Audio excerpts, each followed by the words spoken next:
All right, today I want to show my favorite setup to get the armbar for mount. Okay, there's 24 ways easily that people set up armbar for mount. The way I have found over 20 years of training is the most effective and the hardest for them to get out of, and most of the time, their reaction will give it to you. And it's based on my setup, which I'll explain now. So, lay down. So I have mount on George, okay? Now, like I said, there are dozens of setups. I can pull the arm across. The problem is with this, even though it can definitely work and I can put my weight down, once I do this, he's well aware of what I want and he has to protect that. So what I like to do is I'll get mount and I'm gonna get under his head here, right? I'm gonna get really heavy. I'm gonna push his arm down and lock up a key lock here, all right? Now, it's really hard to finish this here. If he's not flexible, I might be able to, but there's just not enough leverage. But this isn't what we want, right?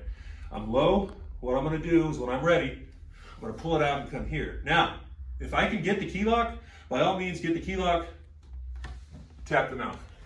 Okay, no one past blue belt wants to get submitted with the key lock. I know I don't think he does, I don't think the guy behind the camera does. No one wants to get submitted with the key lock once you get good. It's a great move, but it's so simple that people like almost offended if they get caught by it. So what I'll do is once I'm here, obviously he's not defending it, I'm gonna finish it, but what I'm gonna do is my outside leg, I'm gonna start walking it up, right? And I'm gonna start walking it up. And before you know it, I'm in S mount. This is under my arm. I'll post here, even not to be nice to George, I would post anyways for balance, step over, and it's a lot tighter, and finish the armbar here. Okay. Now that's if everything goes to plan. Most of the time in jiu-jitsu, guys aren't gonna do what we want them to do. So again, I come here, tight, come out here. I'm starting to walk this, and George is like, he's gonna push my armpit to defend it because typically that can work. But I'm counting on that, right? So he pushes on that, I come here, and I got him again. And the great thing about this position, I can fall back, I can come here, and I can fall forward, which is far meaner and far more brutal, but you don't always have to fall back. We're gonna do a couple more. So, because their reaction to the key lock is what's gonna make it work.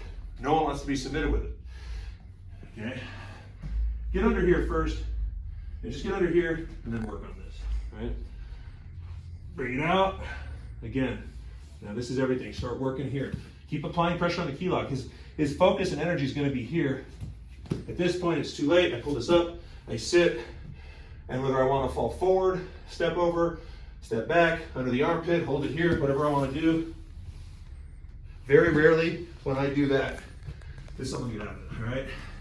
But most guys will do what George does. Is I defend key locks by pushing the elbow, so he will too. I'm gonna come here, come out, he's pushing my elbow. Look, he just gave me what I wanted. I step up, come here, and obviously feet together, knees together, make sure his thumbs up, lift those hips, and there's my finish. So that armbar for mount setup has served me well for 15 years. It's the only one I use now. I used to use a lot of other ones.